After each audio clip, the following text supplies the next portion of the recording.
नमस्कार दोस्तों, आप सबका स्वागत है। बिहार बोर्ड मैट्रिक परीक्षा 2024 के लिए हम आज बताने जा रहे हैं सामाजिक विज्ञान का। तो सामाजिक विज्ञान का आप एक पर्सनल कॉपी बनाइए। जितने भी हम रोज बताने जाएंगे वैसे 10 प्रश्न लेंगे, सब्जेक्टिव और ऑब्जेक्टिव दोनों।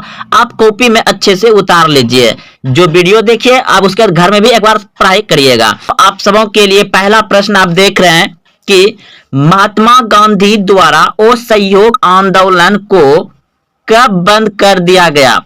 महात्मा गांधी द्वारा असहयोग आंदोलन को कब बंद कर दिया गया। दोस्तों इसके साथ हम आपको व्याख्या भी बताएंगे कि क्यों बंद कर दिया गया, ताकि आपके दिमाग में डायरेक्ट क्वेश्चन बैठ जाएगा। तो ऑप्शन ए 1919 ईस्वी, ऑप्शन बी 1920 ईस्वी, ऑप्शन सी 1921 ईस्वी और ऑप्शन डी 1922 ईस्वी। तो इस प्रश्न का उत्तर क्या हो जाएगा, आप सभी जान रहे हैं तो कमेंट में जरूर बताएं। अगर आप ऑप्शन डी सोचे हैं तो बिल्कुल सही सोचे थे।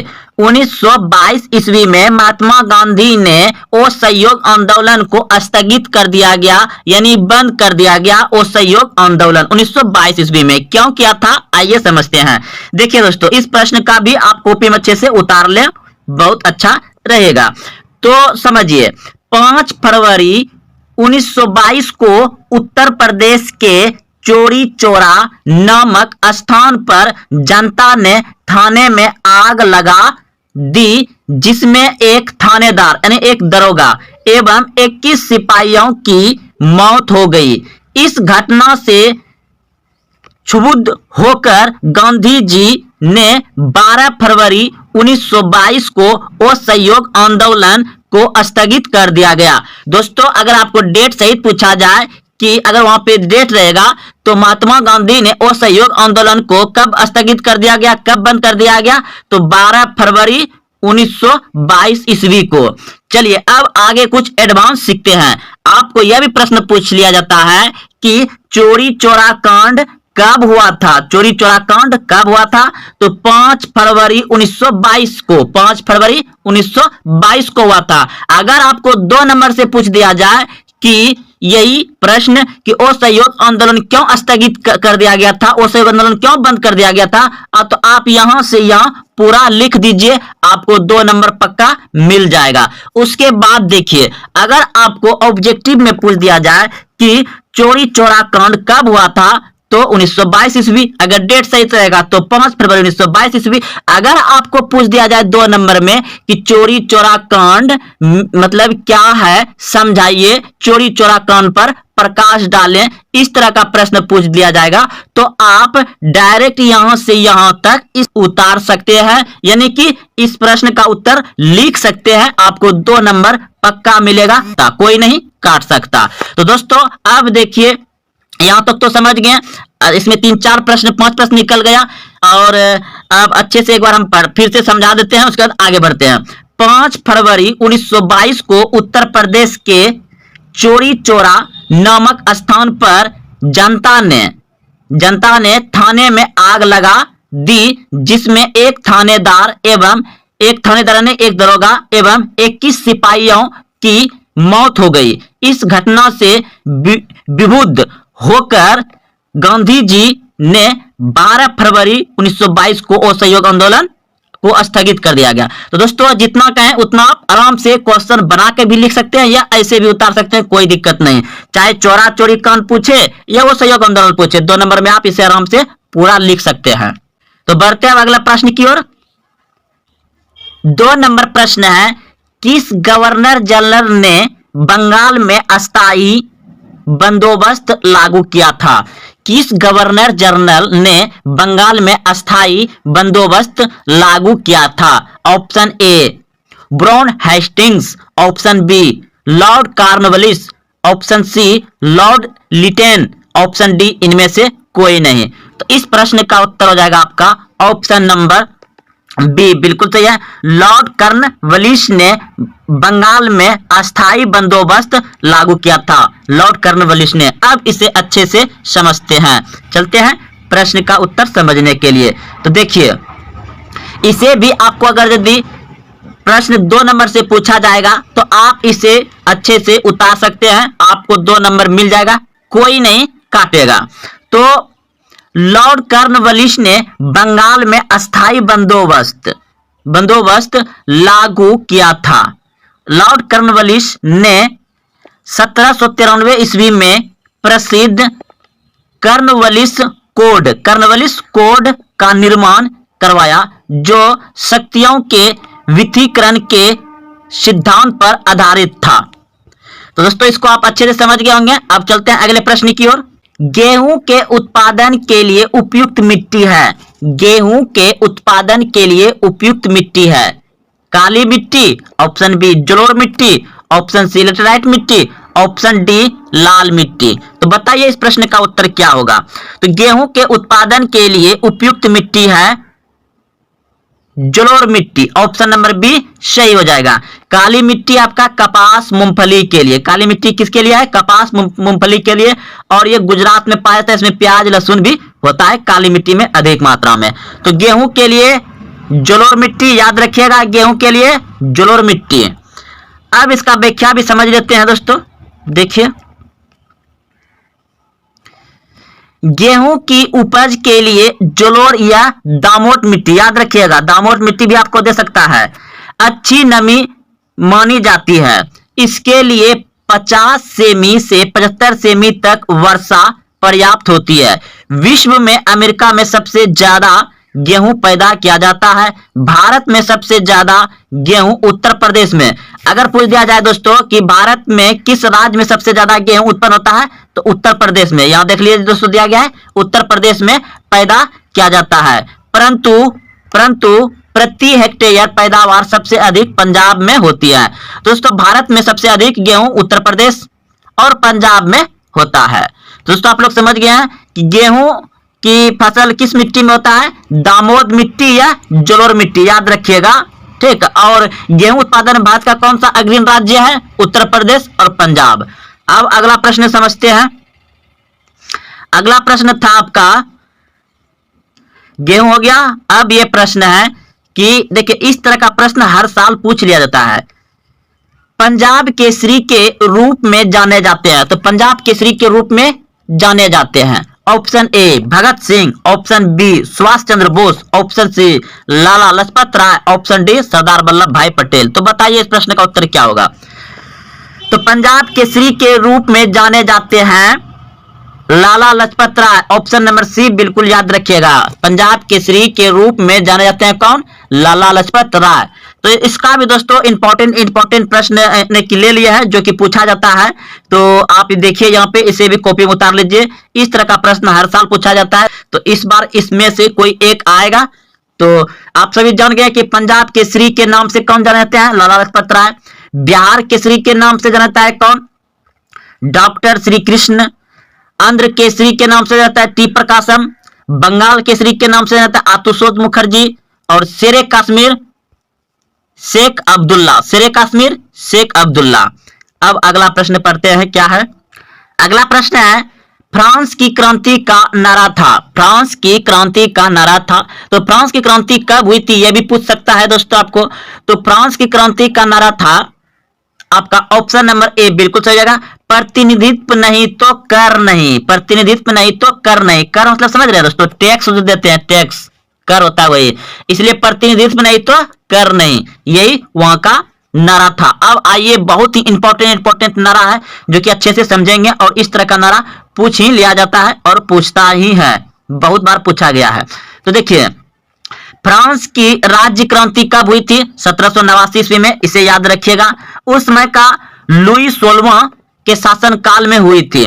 तो लुई 16वां के शासन काल में क्या हुआ था? राज्य क्रांति हुआ था। फ्रांस की राज्य क्रांति कब हुई थी? 1789 ईस्वी में। उस समय वहां का शासक कौन था? लुई 16वां था। उसमें शासन काल किसका था? लुई 16वां का था। उस समय वहां समन्वती व्यवस्था थी। उसमें क्या व्यवस्था थी? समन्वती व्यवस्था थी।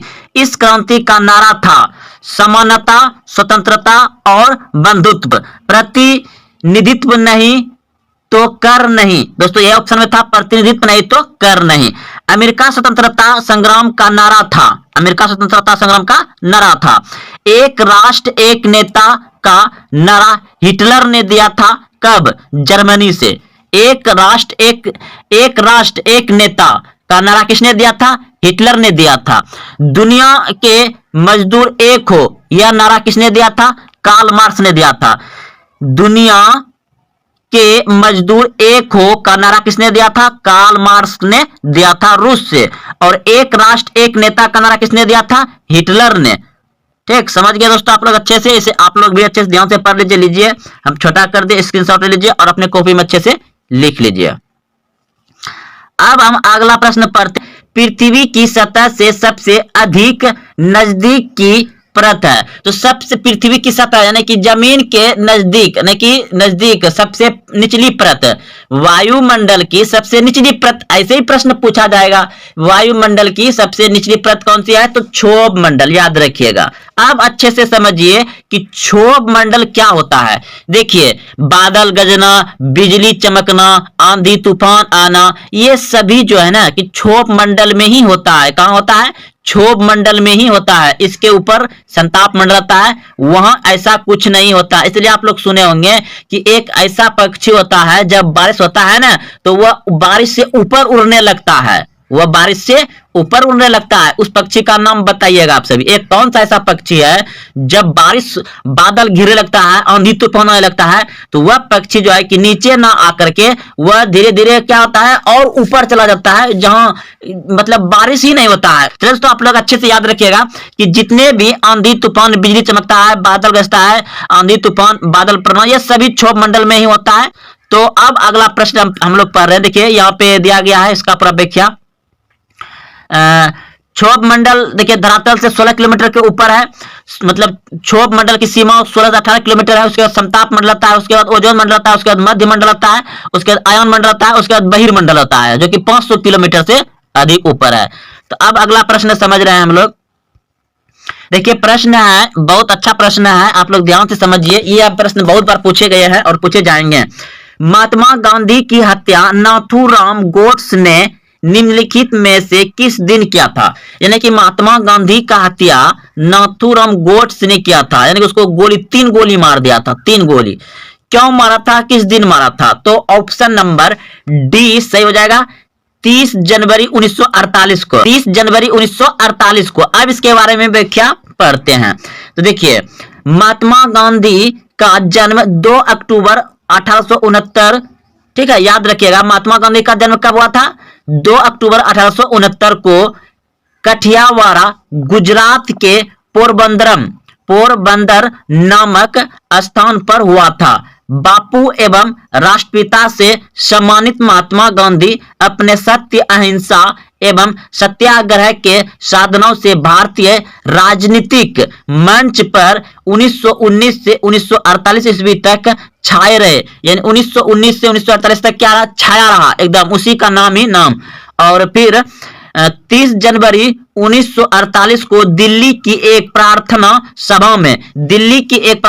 हो रहा था। नाथूराम गोड्स नामक व्यक्ति ने गांधी जी की गोली मारकर हत्या कर दी। तो दोस्तों आप लोग अच्छे समझिएगा। तो महात्मा गांधी को मतलब मृत्यु कब हुआ था, ऐसा प्रश्न पूछ सकता है। तो 30 जनवरी 1948 को महात्मा गांधी को किसने मारा था? नाथूराम गोड्स ने मारा था, प्रार्थना के वक्त। चलिए आगे हम बताएंगे और इसके बारे में। महात्मा गांधी का जन्म कहां हुआ था? तो पोरबंदर में हुआ था। ये आपकी बार प्रश्न पूछा गया था। महात्मा गांधी का जन्म कब हुआ था? 2 अक्टूबर 1869 को हुआ था। चलिए आप लोग अच्छे समझ गए, ये गुजरात राज्य के थे रहने वाले महात्मा गांधी। अगला प्रश्न है, वर्ष 1857 में मेरठ में प्रथम सिपाही विद्रोह की आग किस दिन भड़की? प्रश्न है, वर्ष 1857 में मेरठ में प्रथम सिपाही विद्रोह की आग किस दिन भड़की? तो 10 मई को, 10 मई को, ऑप्शन नंबर ए सही है। 10 मई 1857 को ये आग भड़की थी, यानी कि सिपाही विद्रोह हुआ था। सिपाही विद्रोह कब हुआ था? 10 मई 1857 को। अब इसका कुछ व्याख्या है, छोटा सा देख लेते हैं।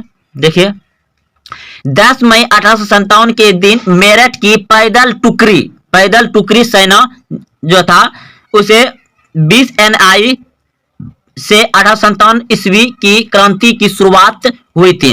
तो यहां से क्रांति का शुरुआत हुआ था। अब अगला प्रश्न है, देखिए प्रश्न है, बंगाल का विभाजन किसके समय में हुआ? बंगाल का विभाजन किसके समय में हुआ? Option A Lord Curzon, option B Lord Clive, option C Lord Cornwallis, option D Lord Dalhousie. तो इस प्रश्न का उत्तर हो जाएगा आपका ऑप्शन नंबर ए, बिल्कुल सही है। लॉर्ड कर्जन के समय में बंगाल विभाजन हुआ और हम बताएंगे कि बंगाल विभाजन कब हुआ, क्यों हुआ, बंगाल विभाजन को रद्द कब किया गया, इस तरह का प्रश्न पूछा जाता है। तो आइए पूरा व्याख्या समझते हैं। दोस्तों यह आपको 2 नंबर से ही प्रश्न पूछा जाएगा, तो इसे आप लिख दीजिएगा, तो कोई नहीं काटेगा, 2 नंबर आ जाएगा, आप इसे अच्छे से उतार लीजिएगा। लॉर्ड कर्जन ने 20 जुलाई 1905 को बंगाल विभाजन के निर्णय की घोषणा की, जो 16 अक्टूबर 1905 को प्रभावी हो गया। इस दिन पूरे बंगाल में शोक दिवस मनाया गया था। तो दोस्तों आप लोग समझ गए होंगे कि बंगाल विभाजन कब हुआ था, 20 जुलाई 1905, याद रखिएगा 20 जुलाई 1905 को हुआ था। और मतलब जब इसे पता चला, पूरा बंगाल में छा गया कि इसका निर्णय जब लेकर के जब पूरा लागू कर दिया गया, तो मतलब पूरे जानकारी हो गया, 16 अक्टूबर 1905 को पूरा बंगाल में क्या हो गया, शोक दिवस के रूप में मनाया गया। अब देखिए आगे, पूरा दिन शोक मनाए गए थे। पुनः लॉर्ड हार्डिंग के काल में, पुनः लॉर्ड हार्डिंग के काल में 1911 ईस्वी में जॉर्ज पंचम के स्वागत में आयोजित भव्य दिल्ली दरबार में बंगाल विभाजन को रद्द कर दिया गया। तो दोस्तों आप लोग समझ गए होंगे कि पुनः लॉर्ड हार्डिंग ने, किसने, लॉर्ड हार्डिंग के कार्यकाल में 1911, यानी बंगाल विभाजन को कब रद्द किया गया, 1911 में। कौन सी उपलब्धियां पर किया गया था, तो जॉर्ज पंचम के स्वागत में आयोजित भव्य दिल्ली दरबार में बंगाल विभाजन को रद्द कर दिया गया। तो दोस्तों आप लोग अच्छे से समझ गए होंगे, 2 नंबर के लिए इसे आप अच्छे से उतार लीजिए, आपको यहां से 2 नंबर मिल जाएगा। अब अगला प्रश्न था कि लिग्नाइट निम्नलिखित में से किसका प्रकार है, लिग्नाइट निम्नलिखित में से किसका प्रकार है, तो कोयले का, ऑप्शन नंबर बी सही है, कोयले का। लिग्नाइट कोयले का, कोयला 4 प्रकार का होता है, वो भी आपको हम बताएंगे। लिग्नाइट क्या है, कोयले का प्रकार है, ऑप्शन नंबर 20 सही हो जाएगा। अब देखिए इसका बारे में भी बता देते हैं थोड़ा। तो कोयला जो है कि एंथ्रासाइड होता है, जिसमें कि 80 से 90% कार्बन होता है। बिटुमस कोयला होता है, जिसमें 75 से 80% होता है, और लिग्नाइट होता है। ठीक, इसे अच्छे से रखिए, इसे और हम आगे इसके बारे में चर्चा करेंगे। तो दोस्तों आप सभी ये सभी प्रश्न को अच्छे से पढ़ लिए होंगे। अगर आप यहाँ तक आए हैं तो अपने दोस्तों में भी शेयर करें, और हाँ अभी तक चैनल को सब्सक्राइब नहीं किए तो चैनल को सब्सक्राइब कर लें, और किए हैं तो लाइक भी जरूर करें, क्योंकि इससे हमें मोटिवेट मिलता है, यानी कि आप लोग का सहयोग मिलता है, वीडियो बनाने में, पढ़ाने में मजा आता है। लाइक करिएगा तभी तो दोस्तों, सब चीज तो वैसे भी आपका बेस्ट होते जाए, यानी कि एमबी और समय इधर उधर मत आदत लगाइए सोशल मीडिया पर, बहुत ही खतरनाक चीज है दोस्तों, आगे चल के बहुत पछताना पड़ेगा, क्योंकि हम लोग का सही बात बता रहे हैं जो बीते हुए है। तो दोस्तों मिलते हैं फिर कल। जय हिंद, जय भारत। अपने दोस्तों में शेयर जरूर करना दोस्तों।